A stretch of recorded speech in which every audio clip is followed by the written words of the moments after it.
I have some news. Dan's visa was approved today, and that means he can finally move here. So I'm sure a lot of you knew this already, but in case you didn't, my boyfriend Dan and I are in a long-distance relationship. He lives in the UK. I live in Florida.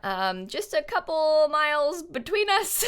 And because of these unfortunate circumstances, we have to apply for a special visa to get permission to live together, basically. Unfortunately, it's not easy to just up and move countries. A lot of people seem to think that it is based on the comments that I get. They'll be like, why don't you just go? Like, why don't you just move? Unfortunately, you can't do that. You have to apply and get permission, and it's not easy to do. So way back in February of 2020, Dan and I first applied for a K1 fiancé visa, and today that visa was finally approved. Yes, I have already cried a lot of times today about this, I'm not gonna lie. Quick TLDR on what that means. The K1 fiancé visa gives permission for Dan to come here, move here, and then in the first 90 days, he has to get married, and then file to adjust status, get his green card, blah, blah, blah, blah, blah. You may have heard of this because I assume you've probably seen or at least heard about the TV show 90 Day Fiancé. Yes, it is that one. Those people make it seem ridiculous because it's a reality TV show and they pick the most absurd people to be on it, but it's that visa, okay? I think they kind of make it out to be like some sort of like trial visa, like try out your new wife before you actually marry her. Like that's not what it is. And it's not easy to get, as evidenced by how long it took us. And again, ours is pretty fast considering what's going on right now. I made a video explaining the whole visa process that I'll link down below if you want to watch it. And I haven't talked about this a ton on my YouTube channel because one, like, I don't know, like what am I gonna do? Bring it up in the middle of my like Sims build challenge and be like, by the way, you know, so like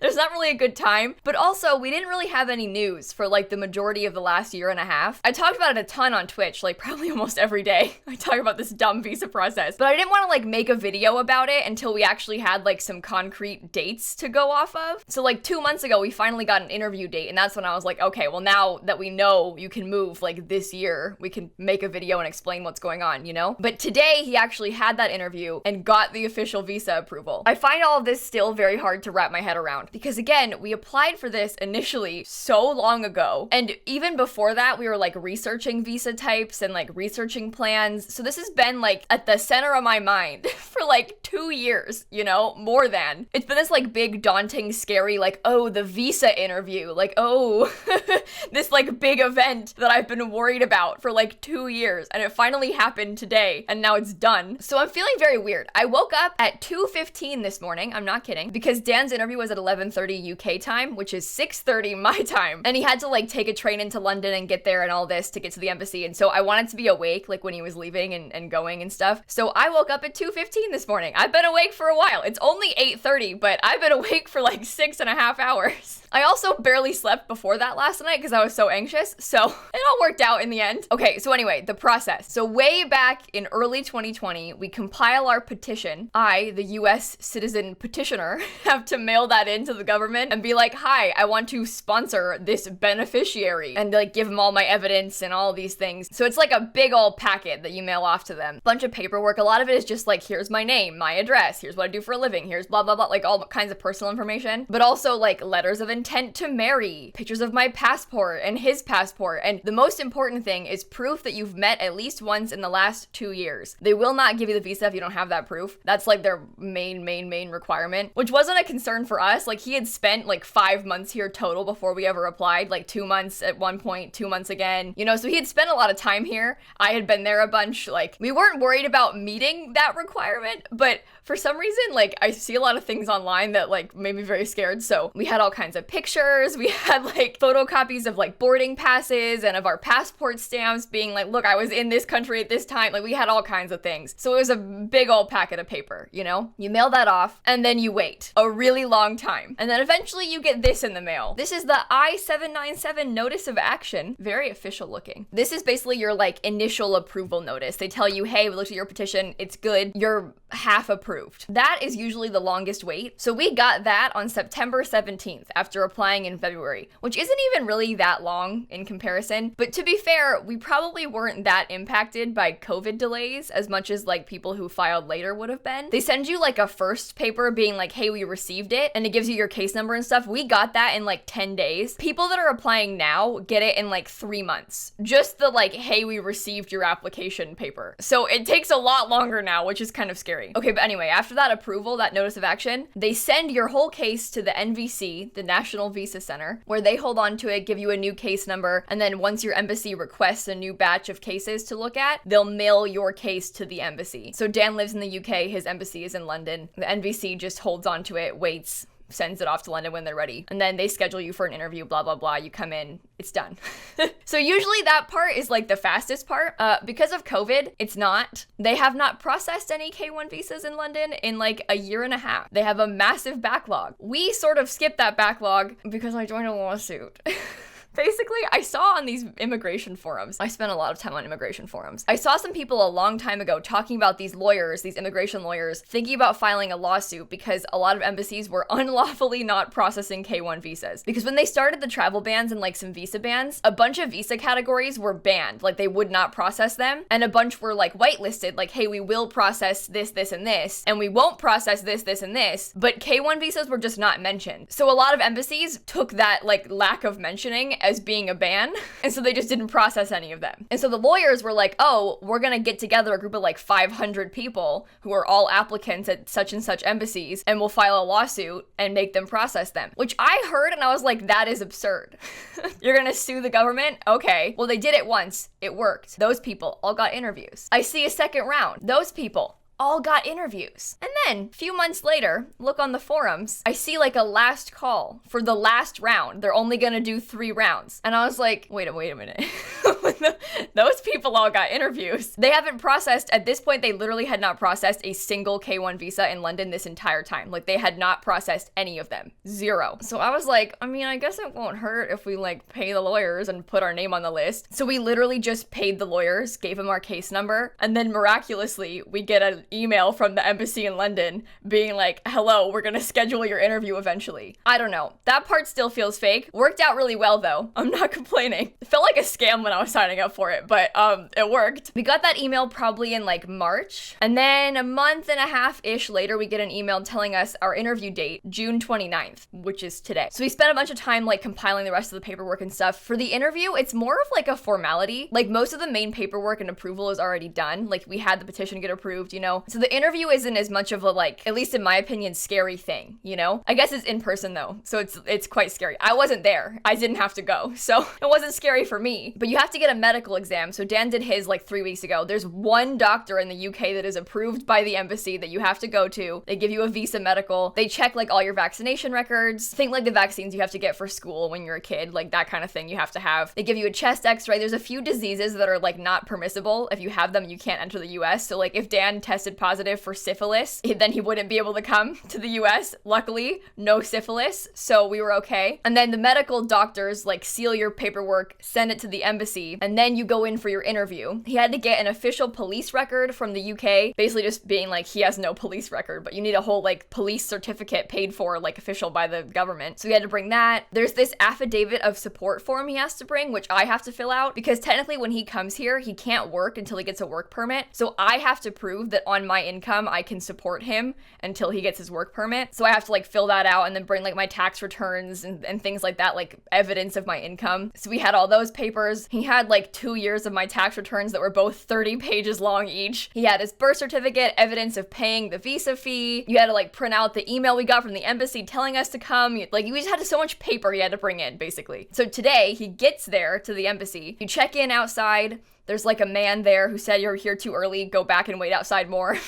Then when he tells him to come back, Dan goes through security. Their security is really tight there. Dan mentioned that they made him open his phone and like open an app on his phone to prove that his phone was a real phone, which is interesting. He had a water bottle and he had to like take a sip out of it in front of them to prove that I guess it was like actually a liquid you could drink and not something scary. They had like scanners for his bag, and apparently they like went and extra checked it because they saw a pen and thought it was a vape. Like literally like a ballpoint pen. So his bag got checked for that. And then he just walked in, checks in, gets given a number, and then he goes and sits and just waits until his number comes up on the screen and then gets told to go up there, you know? The first person just wanted to see all of his paperwork. They like took my tax returns, the copy of them, they took a bunch of stuff, checked over everything, made sure it was okay. He goes and sits back down. Then he gets called up again for a new person for the interview. And we were kind of nervous about the interview. I don't know why, because I've seen everybody online be like, they barely ask you anything. Like it's not a interview interview in the sense that you probably expect. Like, it's more conversational, and they're just gonna be like, when did you meet? Have you met her parents? Like, they're really simple questions. Okay, so I'll read you what they asked Dan. They asked how we met, like when did we first know of each other's existence? And we met kind of on Twitch because we had like a mutual friend who was also a streamer, and I like would see Dan in their chat sometimes. You know, like that's how I first met him technically. And then we started talking on Discord. They asked where we met. Dan was kind of explaining the Twitch thing, and then I explained how we met in person for the first time at Book of Mormon. I had flown to London to see Steph and them, like my Sims friends,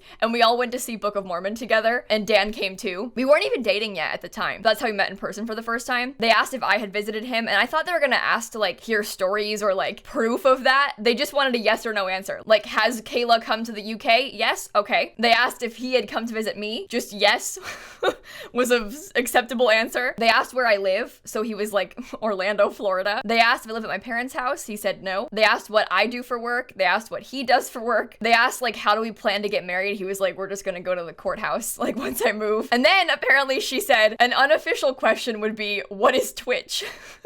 And then he had to explain Twitch to her, which is kind of funny. And apparently she also was like, I can't believe people watch other people play video games. Like, of course that conversation was had, you know, because she's looking at my like tax returns and being like, people watch this girl play The Sims? Yes, a few do. Yes. But I love that she had to throw that in there. Like, people watch other people play games. Like, why do they always say that? There's always somebody bringing that up, I'm telling you. But then I guess she was just like, all right, you'll get your visa in 1 to 2 weeks. Thank you. And then it was done. And so they basically took his passport. And so we know now that he's gonna get the visa, like it's approved, it's good. But they took his passport and then they're gonna like put the visa in it and then give it back to him in like a week or two. I know somebody who just got their visa like last month, and it took them exactly a week to get their passport back. So as soon as Dan has his passport back, he can move. Like, then we're set. We booked flights for July 30th though. Like, we are moving on July 30th. He's coming here at the end of July. It's happening. It's real. We booked it. Which I can't believe it's finally happening after all of this.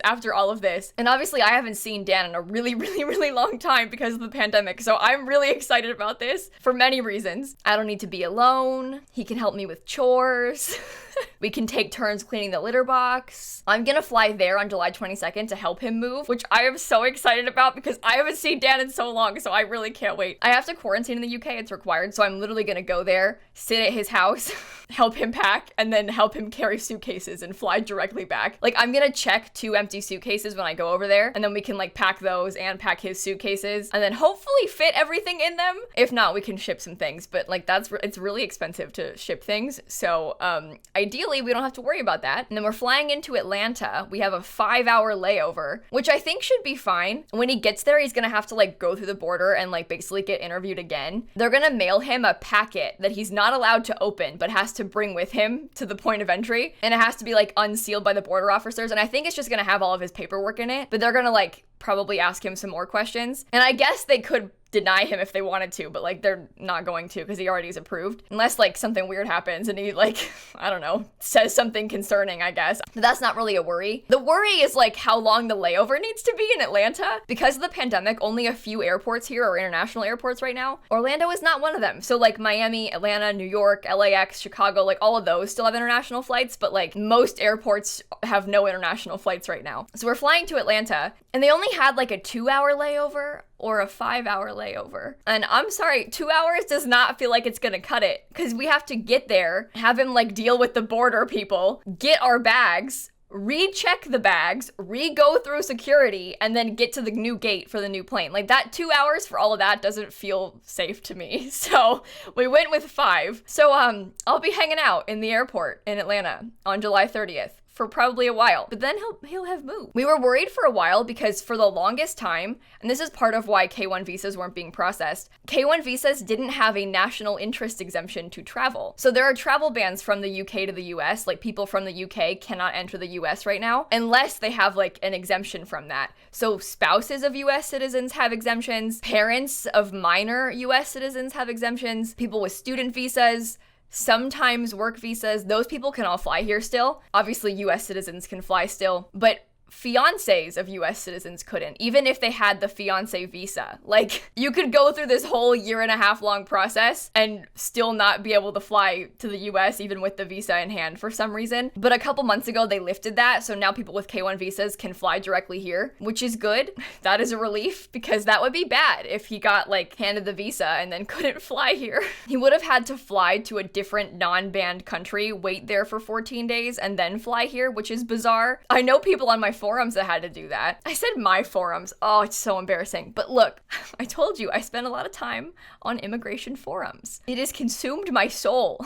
But anyway, he can fly directly here, so that's not a concern anymore. And once he's here, he's moved. I literally cannot believe this is real. Like, I genuinely cannot believe this is real. After all of this time, like, it's such a relief. I know I'm sitting here making a lot of jokes about, like, Dan helping to clean the litter box and stuff, but it's really hard to be apart from loved ones right now, as I'm sure many of you are very well aware of. And I'm really excited that he's finally gonna be here. I'm really excited to finally see him again. It's really, really tough to be apart from your partner for this long, so I'm not gonna cry. I'm just overtired. I've been awake since 2 a.m. I'm not crying. That would be embarrassing. I don't cry. Only babies cry. Certainly not me. Okay, anyway, there's my little spiel about the visa process. Catch me on the next season of 90 Day Fiancé. No, that's not funny. I'm not doing that. That is my worst nightmare. I'm not kidding. I would never, ever in a million years go on any reality TV show ever. Oh my God. But anyway, I will stop talking your ear off.